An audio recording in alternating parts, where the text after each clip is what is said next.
ನಗರದಲ್ಲಿ ಹಸಿರು ಭೂಮಿ ಆಂದೋಲನ 40ಕ್ಕೂ ಹೆಚ್ಚು ಸಸಿ ನೀಡುವ ಮೂಲಕ ಪರಿಸರ ಜಾಗೃತಿ. ನಮಸ್ಕಾರ, ನಾನು ಮಾಧವಿ ಇಲಾಖೆ. ತಾವು ನೋಡುತ್ತಿರುವುದು ಎಂಟಿವಿ ನ್ಯೂಸ್ ಕನ್ನಡ. ಯಾದಗಿರಿ ಜಿಲ್ಲೆಯ ಶಹಾಪುರ ತಾಲೂಕಿನ ಬೆಟ್ಟದಲ್ಲಿರುವ ಶ್ರೀ ಜಗದ್ಗುರು ಮೌನೇಶ್ವರ ದೇವಸ್ಥಾನದ ಸಿಸಿ ರಸ್ತೆಯ ಎರಡೂ ಬದಿಗಳಲ್ಲಿ ಸುಮಾರು 40ರಿಂದ 50 ಸಸಿಗಳನ್ನು ನೀಡುವ ಮೂಲಕ ಹಸಿರು ಭೂಮಿ ಆಂದೋಲನದ ಕಾರ್ಯಕ್ರಮ ನಡೆಯಿತು.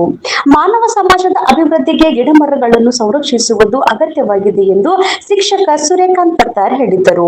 ಹಸಿರು ಭೂಮಿ ಆಂದೋಲನದ 18ನೇ ಸರಣಿ ಕಾರ್ಯಕ್ರಮದಲ್ಲಿ ಮಾತನಾಡಿದ ಶ್ರೀ ಶಂಕರಪ್ಪ ವಿ ಆಚಾರ್ ಚಾರಿಟೇಬಲ್ ಟ್ರಸ್ಟ್ನ ಅಧ್ಯಕ್ಷ ಸಂತೋಷ್ ಎಂ ಆಚಾರ್ ಅವರು, ಭೂಮಿಯ ಮೇಲಿನ ಪರಿಸರದ ಬಗ್ಗೆ ತಿಳುವಳಿಕೆ ಹೊಂದಿರುವವರು ಹಲವರಿದ್ದರೂ ಪರಿಸರವನ್ನು ಕಾಪಾಡಬೇಕೆಂಬ ಮನೋಭಾವನೆ ಕೆಲವರಲ್ಲಿ ಮಾತ್ರ ಕಂಡುಬರುತ್ತದೆ. ಪರಿಸರವನ್ನು ಉಳಿಸಿ ಬೆಳೆಸುವ ನಿಟ್ಟಿನಲ್ಲಿ ಕೈಗೊಳ್ಳುತ್ತಿರುವ ಇಂಥ ಪರಿಸರ ಸೇವಾ ಕಾರ್ಯಗಳಿಗೆ ಪ್ರತಿಯೊಬ್ಬರು ಕೈ ಜೋಡಿಸಬೇಕು ಎಂದು ಕರೆ ನೀಡಿದರು. ನಂತರ ಶಿಕ್ಷಕ ವೀರಭದ್ರಪ್ಪ ವಿಶ್ವಕರ್ಮ ಮಾತನಾಡಿ, ಪ್ರಸ್ತುತ ದಿನಗಳಲ್ಲಿ ಮರಗಳನ್ನು ಕಡಿಯುವವರೇ ಹೆಚ್ಚಾಗಿದ್ದು ಮರಗಳನ್ನು ಬೆಳೆಸುವವರು ಬಹಳ ವಿರಳವಾಗಿದ್ದಾರೆ. ಆದ್ದರಿಂದ ಪ್ರತಿಯೊಬ್ಬರು ಸಸಿ ನೆಟ್ಟು ಅವುಗಳನ್ನು ಪೋಷಿಸುವ ಮೂಲಕ ಪರಿಸರ ಸಂರಕ್ಷಣೆಗೆ ಮುಂದಾಗಬೇಕು ಎಂದರು. ಹಿರಿಯರಾದ ಪೂಜ್ಯ ಶ್ರೀ ದೊಡ್ಡಯ್ಯ ಸ್ವಾಮಿ ಹಿರೇಮಠ ಮಾತನಾಡಿ, ಪರಿಸರ ಅಳಿದಂತೆಲ್ಲ ಮಾನವ ಅಳಿವಿನಂಚಿಗೆ ಸಮೀಪಿಸುತ್ತಿದ್ದಾನೆ ಎಂದು ಪರಿಸರ ಸಂರಕ್ಷಣೆಯ ಮಹತ್ವವನ್ನು ತಿಳಿಸಿದರು. ವಿಶ್ವಕರ್ಮ ಸಮಾಜದ ಮಾಜಿ ಉಪಾಧ್ಯಕ್ಷ ಸಂತೋಷ್ ಪತ್ತಾರ್ ಮಾತನಾಡಿ, ಯಾವುದೇ ಫಲಾಪೇಕ್ಷೆ ಇಲ್ಲದೆ ನಿರಂತರವಾಗಿ ಪರಿಸರ ಸೇವೆ ಮಾಡುತ್ತಿರುವ ಸಂತೋಷ್ ಎಂ ಆಚಾರ್ಯ ಶಾರದಳ್ಳಿ ಅವರ ಕಾರ್ಯ ಶ್ಲಾಘನೀಯವಾಗಿದೆ ಎಂದು ಹೇಳಿದರು.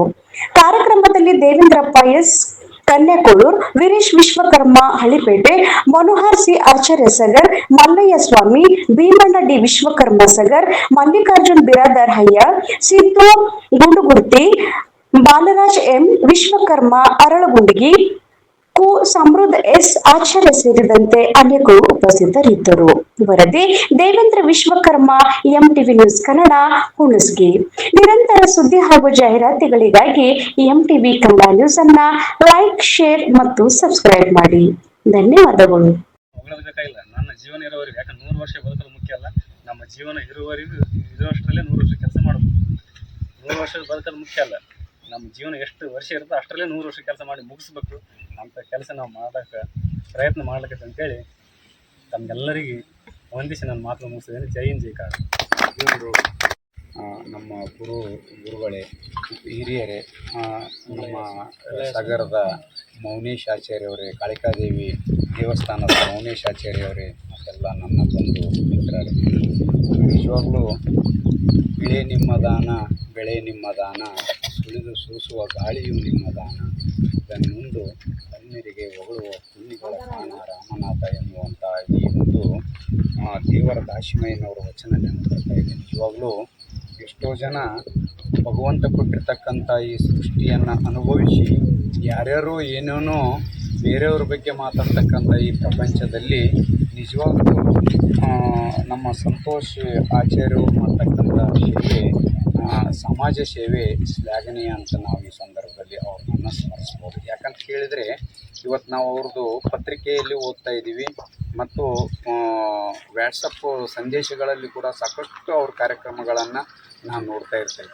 ಯಾಕಂತಂದ್ರೆ ಅವರು ಒಂದು ಫೀಲ್ಡ್ನಲ್ಲಲ್ಲ, ಅನೇಕ ನಮ್ಮ ಎಜುಕೇಷನ್ ಫೀಲ್ಡಿಗೆ ಬಂದಾಗ ಎಷ್ಟೋ ಶಾಲೆಗಳ ಮಕ್ಕಳಿಗೆ ಅವ್ರು ಮಾಡ್ತಕ್ಕಂಥ ಸೇವೆ ಸಣ್ಣದಲ್ಲ.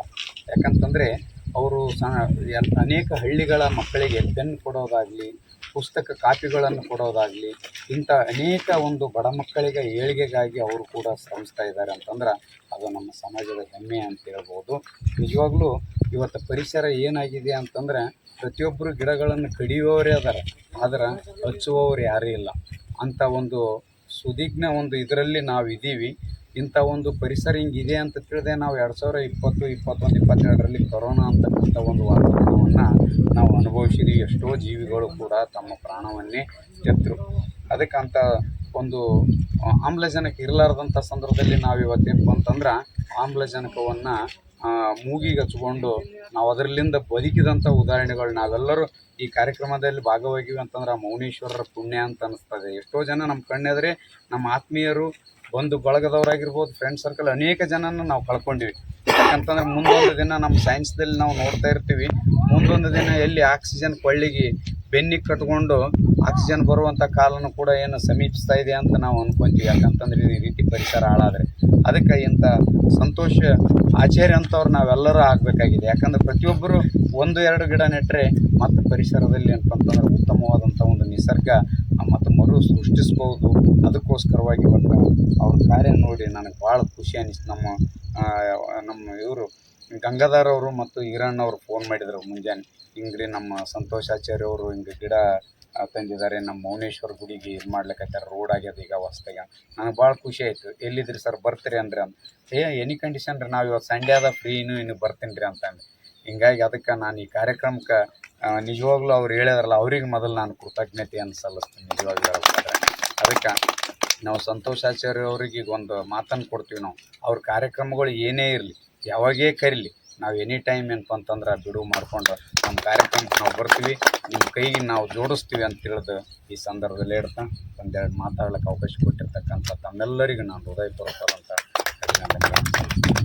ಇದುವರೆಗೆ ಯುವಕನು ಕೂಡ ರಾಜ್ಯ ಮಟ್ಟ ರಾಷ್ಟ್ರ ಮಟ್ಟದಲ್ಲಿ ಕೂಡ ಆ ಒಂದು ಪ್ರತಿಭೆ ಬೆಳೀಲಿ ಎನ್ನುವಂಥದ್ದೇ ನಮ್ಮ ಆಸೆಯಾಗಿದ್ದು, ನಾವೆಲ್ಲರೂ ಕೂಡ ಈ ಒಂದು ಕಾರ್ಯಕ್ರಮದಲ್ಲಿ ಭಾಗಿಯಾಗಿರ್ತಕ್ಕಂಥ ಎಲ್ಲರೂ ಕೂಡ ನಾವು ಭಾಗಿಯಾಗಿದ್ದೀವಲ್ಲ, ನಮ್ಮೆಲ್ಲರಿಗೂ ಉತ್ಪೂರ್ವಕವಾಗಿರುವಂಥ ಚಾರಿಟಬಲ್ ಟ್ರಸ್ಟ್ ವತಿಯಿಂದ ತಮ್ಮೆಲ್ಲರಿಗೂ ವಂದನೆಗಳನ್ನು ಸಮರ್ಪಣೆ ಮಾಡ್ತಾ ಇದ್ದೀವಿ. ಸ್ವಾಮಿ ಅಣ್ಣನವರೇ, ಗುರುಮೂರ್ತಿಯವರೇ, ಈ ಒಂದು ಪರಿಸರ ಅನ್ನುವಂಥದ್ದು ಕಾರ್ಯಕ್ರಮ ಅಂತ ಕೇಳಿದ್ರೆ ಭಾಳಷ್ಟು ಜನ ಇದಕ್ಕೆ ಎಲ್ಲರೂ ಭಾಳಷ್ಟು ಇವತ್ತಿನ ಕಾಲದಲ್ಲಿ ಅದು ಹಾಳು ಮಾಡುವಂಥ ಜನರೇ ಭಾಳ ಇದ್ದಾರೆ. ಆದರೆ ಅಂಥ ಒಂದು ಸಂದರ್ಭದಲ್ಲಿ ಇಂಥ ಒಂದು ಮಹತ್ವದ ಕಾರ್ಯವನ್ನು ಮಾಡ್ತಕ್ಕಂಥದ್ದು ನಾವು ನೋಡ್ತಾ ಇದ್ದರೆ ಕೇವಲ ಬೆರಳೆ ಎಣಿಕೆಯಷ್ಟು ಇರ್ತಕ್ಕಂಥ ಸಮಾಜದಲ್ಲಿ, ಈ ಒಂದು ಸಮಾಜದಲ್ಲಿ ಬೆರಳೆ ಎಣಿಕೆ ಇರುವಂಥ ಸಮಾಜದಲ್ಲಿ ಇವರು ಸಂತೋಷ ನಮ್ಮ ವಿಶ್ವಕರ್ಮ ಸಮಾಜದಲ್ಲಿ ಇಂಥ ಒಳ್ಳೆಯ ಮಹತ್ವದ ಕಾರ್ಯವನ್ನು ಮಾಡ್ತಾ ಇದ್ದರೆ ನಮ್ಮ ಸಮಾಜದ ಬಂಧುಗಳು ಕೂಡ ಇನ್ನೂ ಅವರಿಗೆ ನಾವು ಹೆಚ್ಚಿನ ಒಂದು ಮುಂದಿನ ದಿನಗಳಲ್ಲಿ ಬೆಂಬಲವನ್ನು ನೀಡಿ, ಇನ್ನೊಂದು ನಮ್ಮ ಸಮಾಜದಲ್ಲಿ ಯಾರು ಮುಂಚೂಣಿಯಲ್ಲಿ ಇರ್ತಾರೆ ಅವರಿಗೆ ನಾವು ಕೈ ಜೋಡಿಸಿದಾಗ ಮಾತ್ರ ನಮ್ಮ ಸಮಾಜದ ಹೆಸರನ್ನು ಕೂಡ ಮುಂಚೂಣಿಯಲ್ಲಿ ಸಾಧ್ಯತೆಗಳಿವೆ. ಮತ್ತು ಅವರ ಹೆಸರನ್ನು ಕೂಡ ಇಡೀ ನಮ್ಮ ತಾಲೂಕು ಅಷ್ಟೇ ಅಲ್ಲ, ಜಿಲ್ಲೆ ಮತ್ತು ರಾಜ್ಯದಲ್ಲಿ ಕೂಡ ಬಿಂಬಿಸುವಂಥ ಒಂದು ಮಹತ್ವದ ಒಂದು ಹೆಸರನ್ನು ಅವರು ಕೂಡ ಮುಂಚೂಣಿಯಲ್ಲಿ ಬರಲಿ ಅನ್ನುವಂಥ ಆಶಾಭಾವನೆಯನ್ನು ಇವತ್ತಿನ ಶುಭ ದಿನದಲ್ಲಿ ಒಳ್ಳೆಯ ಒಂದು ಕಾರ್ಯಕ್ರಮವನ್ನು ಹಮ್ಮಿಕೊಂಡಿದ್ದಕ್ಕಾಗಿ ನನ್ನ ಪರವಾಗಿ ಹಾಗೂ ಸಮಾಜದ ಪರವಾಗಿ ಅವರಿಗೆ ಮತ್ತೊಮ್ಮೆ ನಾನು ಹೃತ್ಪೂರ್ವಕವಾದಂಥ ಅಭಿನಂದನೆಗಳನ್ನು ಸಲ್ಲಿಸ್ತಾ ಇದ್ದೇನೆ. ಇವತ್ತಿನ ದಿನ ನಾವು ಕೂಡ ಈಗ ಸುಮಾರು ಒಂದು 2-3 ವರ್ಷದಿಂದ ನಾನು ಜಾಸ್ತಿ ಅವ್ರ ಬಗ್ಗೆ ಕಿವಿಯಲ್ಲಿ ಬಿದ್ದಿತ್ತು. ಸತ್ಯವಾಗಿ ಹೇಳಬೇಕಾದ್ರೆ ಅವರು ಇಲ್ಲ ಸಮಾಜದ ಕಾರ್ಯದಲ್ಲಿ ಬಹಳಷ್ಟು ಮಾಡ್ತಾ ಇದ್ದಾರೆ ಅಂತಂದರು. ಇವತ್ತಿನ ದಿನ ನಾನು ನೋಡ್ತಾ ಇದ್ದರೆ ಒಳ್ಳೆಯ ಒಂದು ಕಾರ್ಯಗಳನ್ನು ಮಾಡ್ತಕ್ಕಂಥವ್ರು ಅವರು ಸಂತೋಷವರಾಗಿದ್ದಾರೆ. ಅವರು ಕೂಡ ಇನ್ನು ಮುಂದಿನ ದಿನಗಳಲ್ಲಿ ಒಳ್ಳೆಯ ಒಂದು ಇನ್ನೂ ಹೆಚ್ಚೆಚ್ಚು ಸಮಾಜದ ಸೇವೆಯನ್ನು ಮಾಡಬೇಕಾದ್ರೆ ಅವರು ಅಳಿಲು ಸೇವೆ ಮಾಡ್ತಾ ಇದ್ದಾರೆ. ನೀವುಗಳ ಕೆಲವೊಬ್ಬರು ಏನು ಮಾಡ್ತಾ ಇದ್ದಾರೆ, ಸರ್ಕಾರದಿಂದ ಬಂದಂಥ ಅನುದಾನದಲ್ಲಿನೇ ಒಂದು 25% ಮಾಡಿ 70% ಪೋಲ್ ಮಾಡುವಂಥ ಜನ ಇವತ್ತಿನ ಕಾಲದಲ್ಲಿ ನಾವು ನೋಡ್ತಾ ಇದ್ದೀವಿ. ಆದರೆ ಅವರ ಒಂದು ಸ್ವ ಇಚ್ಛೆಯಿಂದ ಮತ್ತು ಅವರ ಒಂದು ಬೆವರಿನ ಸುರಿಸಿದಂಥ ಒಂದು ಹಣದಲ್ಲಿ ಈ ಒಂದು ಸಮಾಜದ ಸೇವೆ ಮಾಡ್ತಾ ಇದ್ದಾರೆ. ಅಂದರೆ ಇವತ್ತಿನ ದಿನ ಬೆರಳೆಣಿಕೆಯವರ ಇಷ್ಟೇ ಕಾಣ್ತಾರೆ ನಮ್ಮ ಕಣ್ಣೆದುರಿಗೆ. ಅಂಥವರನ್ನು ನಾವು ಸಮಾಜದಲ್ಲಿ ಗುರುತಿಸಿ ಅವರಿಗೆ ನಾವು ಇನ್ನೂ ಹೆಚ್ಚಿನ ಒಂದು ಗೌರವವನ್ನು ನೀಡುವಂಥ ಕಾರ್ಯಗಳಲ್ಲಿ ಸಮಾಜ ಮಾಡುತ್ತೆ ಅನ್ನುವಂಥ ಮಾತನ್ನು ಹೇಳ್ತಾ ಇವತ್ತಿನ ಶುಭ ಸಂದರ್ಭದಲ್ಲಿ ಮಾತನಾಡಲು ಅವಕಾಶ ಕೊಟ್ಟಂಥ ಸಮಾಜದ ಬಂಧುಗಳಿಗೆ ಹಾಗೂ ಸಂತೋಷ ಅವರಿಗೆ ನನ್ನ ಅಭಿನಂದನೆ ಸಲ್ಲಿಸಿ ನನ್ನ ಮಾತು ವಿರಾಮ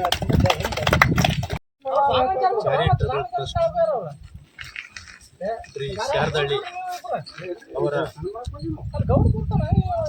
ಒಂದು ಟ್ರಸ್ಟಿನ ವತಿಯಿಂದ ಗುಡ್ಡದ ಮೌನೇಶ್ವರ ಒಂದು ರೋಡಿನ ಬದಿಯಲ್ಲಿ ಗಿಡ ನೆಡುವ ಒಂದು ಕಾರ್ಯಕ್ರಮದಲ್ಲಿ ಪಾಲ್ಗೊಂಡಿರುತ್ತಾರೆ ಎಲ್ಲ ನಾಯಕರು. ಅವರಿವರ ಹೆಸರನ್ನದೇ ಈ ಒಂದು ಕಾರ್ಯಕ್ರಮದಲ್ಲಿ ಪಾಲ್ಗೊಂಡಿರ್ತಕ್ಕಂಥ ಎಲ್ಲರೂ ನಾಯಕರೇ. ಯಾಕಂತಂದ್ರೆ ಇಂಥ ಇದು ಬೇರೆಯವರಿಗೆ ಸಣ್ಣ ಕಾರ್ಯಕ್ರಮ ಕಾಣಿಸ್ತಿರ್ಬೋದು, ಆದರೆ ಇದು ಮಾನವ ಕುಲಕ್ಕೆ ಒಂದು ಮಾದರಿ ಆಗ್ತಕ್ಕಂಥ ಕಾರ್ಯಕ್ರಮ. ಆದರೆ ಅಣ್ಣನವ್ರದ್ದು ನಾವು ಯಾವಾಗ ಸಣ್ಣವರು ಅವನು ಸ್ಥಿರಾಗ್ಲಿದ್ದು ಅಣ್ಣವರ ಜೊತೆ ನಮ್ಮದು ಒಡನಾಟ. ಅವ್ರದ್ದು ಯಾವಾಗಲೂ ವಿಶೇಷ ಮತ್ತು ವಿಭಿನ್ನವಾದ ಚಿಂತನೆಗಳಿಗೆ ಒಳಪಟ್ಟವರು. ಅವರು ಹೆಂಗಂದರೆ ಜ್ಞಾನ ಮತ್ತು ತಿಳುವಳಿಕೆ, ನಡವಳಿಕೆ ಇವು ಮೂರನ್ನು ಅಳವಡಿಸಿಕೊಂಡು ಜೀವನವನ್ನು ನಡೆಸ್ತಕ್ಕಂಥ ವ್ಯಕ್ತಿ. ಯಾವುದೇ ಒಂದು ಕೆಟ್ಟ ವಿಚಾರಗಳಿಗೆ ತಲೆಗೊಡದೆ, ಯಾವುದೇ ಒಂದು ಅಹಿತಕರ ಈಗ ನೋಡ್ರಿ ಅವ್ರಿಗೆ ನಿಜವಲ್ಲ ಅವರು ಒಂದು ನಂತೀವಿ ನೋಡಿ ಭಾಳ ಒಳ್ಳೆ ಹುಡುಗರಿ, ಒಂದು ಅಡಿಕೆ ಚೂರು ಕೂಡ ಹಾಕೋದಿಲ್ಲ ಅಂತ. ಅದರಂಗೆ ಅವರು ಪರಿಸರ ಬಗ್ಗೆ ವಿಚಾರ, ಸಮಾಜದ ಬಗ್ಗೆ ವಿಚಾರ, ಬಡವರ ಬಗ್ಗೆ ವಿಚಾರ, ಇಂಥ ಒಂದು ಮಹತ್ತರವಾದಂಥ ವಿಚಾರಗಳನ್ನು ಇಟ್ಕೊಂಡು ಈ ಒಂದು ಶಂಕರಪ್ಪ ವಿ ಆಚಾರ್ ಚಾರಿಟೇಬಲ್ ಟ್ರಸ್ಟನ್ನು ಸ್ಥಾಪನೆ ಮಾಡಿ ಅದರ ಅಡಿಯಲ್ಲಿ ಒಂದು ಬೇಕಾದಂಥ ಕೆಲವೊಂದು ಕೆಲಸಗಳನ್ನು ಮಾಡ್ಕೊತ ಹೊಂಟ್ರ. ಆದರೆ ಟ್ರಸ್ಟನ್ನು ಮಾಡಿ ನಾವು ಯಾಕೆ ಕೆಲಸ ಮಾಡಬೇಕು ಅಂತ ಕೇಳಿದೆ. ನಾವು ಒಂದಿನ ಒಂದು ಪ್ರಶ್ನೆ ಕೇಳಿದೆ. ಅವ್ರು ಹೇಳಿದ್ರು, ಇಲ್ಲ ಗಂಗು, ನಾವು ಸ್ವಂತ ಮಾಡ್ಬೋದು, ಟ್ರಸ್ಟ್ ಅಂತಿದ್ರೆ ಅಲ್ಲಿ ಗುಂಪು ಇರ್ತದೆ, ಒಂದಿಷ್ಟು ಜನಗಳದ್ದು ಒಂದು ಸಂಘಟನೆ ಇರ್ತದೆ, ಅಂದಾಗ ಮಾತ್ರ ಆ ಟ್ರಸ್ಟಿಗೂ ಮತ್ತು ನಾವು ಮಾಡ್ತಕ್ಕಂಥ ಕೆಲಸಗಳಿಗೆ ಒಂದು ಬೆಲೆ ಬರ್ತದೆ ಅಂತಕ್ಕಂಥ ಮಾತನ್ನು ಅವ್ರು ಹೇಳಿದರು. ಅದಕ್ಕೋಸ್ಕರ ಈ ಹಸಿರು ಭೂಮಿ ಆಂದೋಲನ ಅಂತಕ್ಕಂಥ ಸಾಮಾನ್ಯ ಅಲ್ಲ. ಈ ಬಡಿಗೆ ಕೆಲಸ ಮಾಡೋದು ನನಗೊಂದು ಪ್ರಶ್ನೆ ಕೇಳ್ತಾರೆ, ಅಲ್ಲ ನೀವೇ ಮತ್ತು ಮರಗಳ ಕೆಲಸ ಮಾಡ್ತೀರಿ, ನೀವೇ ಕಟ್ತೀರಿ, ಮತ್ತು ಹೆಂಗೆ ನೀವೇ ಆಂದೋಲನ ಹೆಂಗೆ ಮಾಡ್ತೀರಿ ಇದು ಅಂತ ಪ್ರಶ್ನೆ ಕೇಳಿದಾಗ ನಾನು ಭಾಳ ಒಂದು ಮಾರ್ಮಿಕವಾದ ಉತ್ತರ ಕೊಡ್ಬೇಕಾಗ್ತದೆ. ಅಲ್ಲಿ ಏನಪ್ಪ ಅಂತಂದ್ರೆ, ಒಬ್ಬ ಬಡಿಗೆನ ಕರೆಸಿ, ಈಗ ಜೈನ್ ಗುರುಗಳು ಇದ್ರು ಹಿಂದಕ್ಕೆಲ್ಲ, ಅವ್ರು ಜೈನ್ ಗುರುಗಳು ನಿಜವಾದ ಸರ್, ಅವ್ರು ಯಾರೂ ಗುರುತ ಸ್ಥಾನಕ್ಕೆ ದಕ್ಷಿಣದ ಮೇಲೆ ಬದುಕಿದಂತಾರಲ್ಲ, ಅವರು ತಮ್ಮದೇ ಆದಂಥ ಒಂದು ಉದ್ಯೋಗ ಮತ್ತು ನಿಲುವಿನ ಮೇಲೆ ಬದುಕಿದಂಥ ಒಬ್ಬ ಜೈನ್ ಗುರುಗಳು ಆ ರಾಜನ ಹತ್ರ ಹೋಗಿ ನನಗೊಂದು ಉತ್ತಮವಾದ ಪುಸ್ತಕ ಕಪಾಟವನ್ನು ಮಾಡಿಕೊಡು ಅಂತ ಹೇಳ್ತಾನೆ ರಾಜ. ಆಗ ಆ ಕಪಾಟವನ್ನು ಮಾಡಿಕೊಡ್ಬೇಕಾದ್ರೆ ನನಗೊಂದಿಷ್ಟು ಸಮಯ ಕೊಡ್ರಿ ಅಂತ. ಇಮಿಡಿಯೇಟ್ ಬರೋಣ, ಯಾವುದೋ ಒಂದು ಮರವನ್ನು ಕತ್ತರಿಸಿ ಕಪಾಟನ್ನು ಮಾಡಿಕೊಡೋದಿಲ್ಲ. ಅವಾಗ ಏನಂತಾನೆ, ಆ ಒಂದು ಮರ ಒಪ್ಪಿಗೆ ಕೊಟ್ಟರೆ ಮಾತ್ರ ನಾನು ನಿಮ್ಗೆ ಕಪಾಟ ಮಾಡಿ ಕೊಡ್ತಾನೆ ರಾಜರೇ, ಇಲ್ಲಾಂದ್ರೆ ನನ್ನ ಕೈಲಿ ಆಗೋದಿಲ್ಲ ಅಂತಕ್ಕಂಥ ಮಾತನ್ನು ಹೇಳ್ತಾನೆ. ಆಯಿತು ಅಂತೇಳಿ ಇವು ರಾಜನೂ ವೇಟ್ ಮಾಡ್ತಾನೆ. 1 ತಿಂಗಳು ಹೋಗುತ್ತೆ, 2 ತಿಂಗಳು ಹೋಗುತ್ತೆ, 1-2 ತಿಂಗಳ ನಂತರ ರಾಜ ಕೇಳ್ತಾನೆ, ಏನ್ರಿ ನಮ್ಮ ದಿನ ಪುಸ್ತಕದ ಕಪಾಟು ರೆಡಿನೇ ಆಗಿಲ್ಲ, ಹೆಂಗಿದ್ದು? ಇಲ್ಲ ರೀ, ಯಾವ ಮರ ಒಪ್ಪಿಗೆ ಕೊಟ್ಟಿಲ್ಲ, ನಾನು ಅದನ್ನು ಇನ್ನೂ ಮಾಡಿಕೊಡೋಕ್ಕಾಗಲ್ಲ ಅಂತ. ಒಂದು ಸ್ವಲ್ಪ ದಿನ ಕಳೆದ ನಂತರ ಒಂದು ಮರವನ್ನು ತೆಗೆದುಕೊಂಡು ಅತ್ಯಂತ ಉತ್ತಮವಾದಂಥ ಒಂದು ಪುಸ್ತಕ ಕಪಾಟವನ್ನು ಮಾಡಿಕೊಡ್ತಾನೆ. ಅವಾಗ ರಾಜ ಕೇಳ್ತಾನೆ, ಈ ಮರ ಒಪ್ಪಿಗೆ ಕೊಡ್ತೇನೆ ನಿನಗಂತ ಹೇಳ್ತಾನೆ. ಇಲ್ಲ ರೀ ಗುರುಗಳೇ, ಆ ಮರ ಒಪ್ಪಿಗೆ ಕೊಟ್ಟಾಗಲೇ ನಾನು ಆ ಮರವನ್ನು ತೊಗೊಂಡು ಅದರ ಆಯುಷ್ಯ ಮುಗಿದಿತ್ತು, ಅದು ಉಳಿದಾಗ ಮಾತ್ರ ಅದನ್ನು ಕತ್ತರಿಸ್ತಂದು ನಮ್ಮ ಕಪಾಟನ್ನು ಮಾಡಿಕೊಟ್ಟಿದ್ದೀನಿ. ಯಾವುದೋ ಒಂದು ಜೀವಂತವಿರುವಂಥ ಒಂದು ತಾರುಣ್ಯಾವಸ್ಥೆಯಲ್ಲಿರುವಂಥ ಮರವನ್ನು ಕಡಿದು ನಾನು ಕಪಾಟವನ್ನು ಮಾಡಿಲ್ಲ ಅಂತಕ್ಕಂಥ ಮಾತನ್ನು ಹೇಳಿದಾಗ, ಯಾವುದೇ ಒಂದು ವ್ಯಕ್ತಿ, ಈಗ ದೊಡ್ಡಮತ್ತರಿದ್ದಾರೆ, ಸಾಕಷ್ಟು ಅನುಭವಗಳಿದ್ದಾರೆ, ಸಂತೋಷಣ್ಣವ್ರ ಬಗ್ಗೆ ಸಾಕಷ್ಟು ಮಾರ್ಮಿಕವಾದ ವಿಚಾರಗಳನ್ನು ಆಡಿದ್ರು. ಯಾವಾಗಲೂ ಅನುಭವ ಇದ್ದಂಥ ವ್ಯಕ್ತಿಗಳ ಜೊತೆ ಕುಂತಾಗ ಮಾತ್ರ ನಮ್ಗೆ ಉತ್ತಮವಾದಂಥ ವಿಚಾರಗಳು ಬರೋಕ್ಕೆ ಸಾಧ್ಯ. ಅದಕ್ಕೋಸ್ಕರ ನಾವು ಈ ಒಂದು ಇಂಥ ಕಾರ್ಯಕ್ರಮದಲ್ಲಿ ನಾವು ಭಾಗಿಯಾಗಿವೆ ಅಂತ ನಾವೇ ಅತ್ಯಂತ ಭಾಗ್ಯವಂತರು ಅಂತಕ್ಕಂಥ ಮಾತನ್ನು ಈ ಸಂದರ್ಭದಲ್ಲಿ ಹೇಳ್ತಾ, ನಿಮ್ಮ ಎಲ್ಲರನ್ನ ಇದು ಭಾಳ ತಿಂದಾಕ್ಬಿಟ್ಟು, ಇದು ಒಂದು ವೇಳೆ ಇರಲಿಲ್ಲ ಅಂದ್ರೆ ನಮಗೇನೋ ಒಂದು ನಿಶಕ್ತಿ ಆದಂಗೆ ಅನಿಸ್ತದೆ. ಒಂದು ದಿನ ಬಿಟ್ಟಿರ್ಬೇಕಂತಂದ್ರೆ ಇದು ವಿಟಾಮಿನ್ನು ಏನು ಮಿನರಲ್ಸ್ ಕೊಡೋಕ್ಕೂ ನಮ್ಗೆ ಗೊತ್ತಿಲ್ಲ. ಗಂಡ ಹೆಂಡತಿ ಮಕ್ಕಳನ್ನ ಬಿಟ್ಟಿರ್ತೀವಿ, ಫೋನ್ ಬಿಟ್ಟಿರಂಗಿಲ್ಲ. ಅಂಥ ಒಂದು ಸಂದರ್ಭದಲ್ಲಿ ಇಂತಿಂಥ ಕಾರ್ಯಕ್ರಮಗಳನ್ನು ಹಾಕೊಂಡು ಆದಷ್ಟು ಜನರನ್ನು ಕಲಿಸಿ ಈ ಗಿಡ ಹಚ್ಚುವಂಥ ಕೆಲಸ ಕಾರ್ಯಗಳನ್ನು ಮಾಡ್ತಾರೆ. ನಿಜವಾಗ್ಲೂ ಅವ್ರ ಪಾದ ಮುಟ್ಟಿ ನಮಸ್ಕಾರ ಮಾಡಬೇಕು ಅಂತಕ್ಕಂಥ ಮಾತನ್ನು ಈ ಸಂದರ್ಭದಲ್ಲಿ ಹೇಳ್ತಾ, ಮತ್ತು ನೀವೆಲ್ಲರೂ ಈ ಒಂದು ಕಾರ್ಯಕ್ರಮದಲ್ಲಿ ಭಾಗಿರುತ್ತ ಎಲ್ಲ ನಾಯಕರಿಗೂ, ಎಲ್ಲ ಸಮಾಜದ ಬಂಧುಗಳಿಗೂ, ಸರ್ವತೋಮುಖ ಎಲ್ಲ ಮಾನವ ಜನಾಂಗಕ್ಕೂ ನಮಸ್ಕಾರ ತಿಳಿಸಿ ನಾನು ಎರಡು ಮಾತುಗಳನ್ನು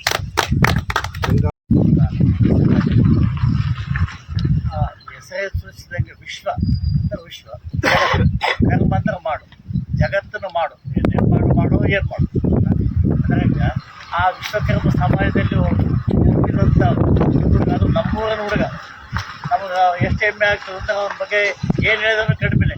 ಗಾಡಿ ಮೇಲೆ ಹೋಗಿಲ್ಲ ಮಾವ ಅದು ಮಾಡ್ಬೇಕು, ಏನೋ ಅಂತಕ್ಕಂಥ ಹೋದ್ರೆ ನಾವು ಸುಮ್ಮನೆ ಕೊಂಚ ಮಾತಪ್ಪ ಮಾಡೋದು ಇಷ್ಟು ಸಹಕಾರ ಕೊಡ್ತೀವಿ. ಅದ್ರ ಗೊತ್ತಿಲ್ಲ, ಭಾಳ ಸಂತೋಷ ಅನ್ನಿಸ್ತದೆ. ಈಗ ಪರಿಸರನ್ನು ನಾವು ಕಾಪಾಡಲಿಲ್ಲಂದ್ರೆ ನಮ್ಮನ್ನು ನಾವು ನಾಶ ಮಾಡ್ಕೊಂಡಂಗೆ ಸರ್ವನಾಶ ಆಗ್ತೀವಿ ನಾವು. ಪ್ರತಿಯೊಂದು ಗಿಡ ಮರ ಬಳ್ಳಿಗಳು ಸಾವಿರಾರು ಜೀವಿಗಳಿಗೆ ಆಶ್ರಯ ಆಗ್ಯದ. ಒಂದು ಗಿಡ ಎಲ್ಲೋ ಪಕ್ಷಿಗಳು ಎಲ್ಲೋ ಹೋಗಿರ್ತಾವೆ, ಮತ್ತೆ ಬಂದು ಸಾಯಂಕಾಲ ಆ ಗಿಡಕ್ಕೆ ಕುಂದಿರ್ತಾವೆ, ಮತ್ತು ಬೆಳಗ್ಗೆ ತಮ್ಮ ಇದಕ್ಕೆ ಹೋಗ್ತಾವೆ, ಮತ್ತು ಎಷ್ಟೋ ಜೀವಿಗಳಿಗೆ ಆಶ್ರಯ ಆಗ್ಯದ. ಅಂಥ ಒಂದು ಜೀವಿಗಳಿಗೆ ಆಶ್ರಯ ಆದದ್ದು ಈ ಕಲಿಯುಗದಲ್ಲಿ ಈ ನಮ್ಮೂರಿನ ವಿಶ್ವಕರ್ಮ ಮಾಡ್ತಾ ಇದ್ದಾನೆ ಈ ಸೇವೆ ಅಂದರೆ ನಮಗೆ ಭಾಳ ಸಂತೋಷ. ಇದನ್ನು ನಾವು ಎಲ್ಲ ರೀತಿಯಿಂದ ನಾವು ಬರೀ ನೀವು ವಿಶ್ವಕರ್ಮ ಸಮಾಜದಲ್ಲಿ ಎಲ್ಲರೂ ಸಾಮಾಜಿಕ ಕಳಕಳಿ ಇದ್ದವ್ರು ಎಲ್ಲರೂ ಅವ್ರಿಗೆ ಸಹಕಾರ ಕೊಡ್ತೀವಿ. ಇದಕ್ಕೆ ನಮ್ಮ ಸೇನೆ ವಾನರ ಸೇನೆ ಅದಕ್ಕೆ ಅವ್ರಿಗೆ ಬೆಂಬಲ ಕೊಡೋಕೆ ನಮ್ಮ ಚಿರಂಜೀವಿ ಬಾಲರಾಜ ಮತ್ತು ಅವ್ರ ಸ್ನೇಹಿತರೆಲ್ಲರೂ ಅವು ಎಲ್ಲೆತ್ತು ಹೋಗ್ಲಿ ಬರ್ತಾರ, ತೆಗೆದು ತೋಡ್ತಾರ. ಸೇವಾ ಮನೋಭಾವನೆ, ಯಾರಿಗೇನು ಇದಿಲ್ಲ ಏನಿಲ್ಲ, ಅವ್ರು ಆಮಂತ್ರಣ ಇಲ್ಲ ಏನಿಲ್ಲ, ಬಾ ಇಲ್ಲ ಹೋಗಿಲ್ಲ, ಅವ್ರಿಗೇನು ದುಡ್ಡು ಯಾವುದೂ ಇದಿಲ್ಲ, ಬಂದು ಮಾಡ್ತಾರೆ. ಆ ಎಲ್ಲ ಹುಡುಗರಿಗೂ ನಾನು ಈ ಸಂದರ್ಭದಲ್ಲಿ ಅಭಿನಂದನೆಗಳು ಅಂತ ನೀವೆಲ್ಲರೂ ಇದೇ ರೀತಿ ಸಹಕಾರ ಯಾವುದೇ ಇದಕ್ಕೆ ನಾವೆಲ್ಲರೂ ಸಹಕಾರ ಕೊಡೋ ಸಂತೋಷ ಅಂತೇಳಿ ಹೇಳ್ಕೊಂತೇವಪ್ಪ.